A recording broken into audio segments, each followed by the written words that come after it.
Have you read 2 Samuel 3? Saul had died, and we expected that David would just become the king as God intended. Eventually, David did become king. What happened after Saul died? Abner, who was the commander of Saul's army, placed Ishbosheth, Saul's son, as king. Abner then battles with David's men.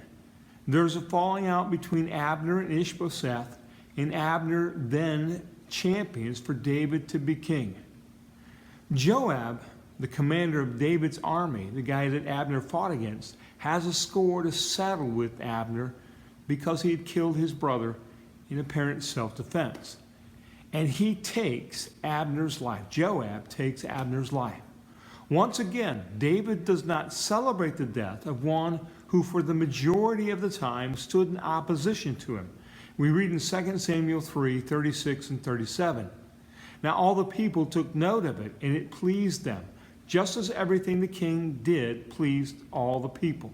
So all the people in all Israel understood that day that it had not been the will of the king to put Abner, the son of Ner, to death.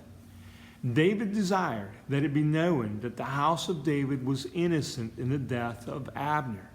He mourned over the death of Abner and led the nation to mourn over the death of Abner. It could be argued, though, that the death of Abner was indeed favorable for the kingdom of David. With his death, there would be no possible attempt by Abner to threaten the kingdom. We undoubtedly find this later in the history of the divided kingdom, with the kings who did not follow after God.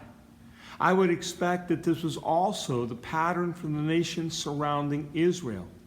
What if David wanted to break free from the pattern of the world? That's a question I want you to think about. What if David wanted to break from the pattern of the world? It was a pattern based on fear and not on trust in God. The scripture certainly isn't clear on why he sought to distance himself from the death of Abner.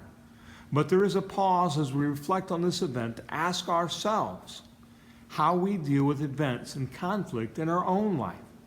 Do we default to how others solve conflict or potential conflict issues? If we truly seek to be a light in the darkness, we may need to consider ways that are different from the default reactions of the world of getting even.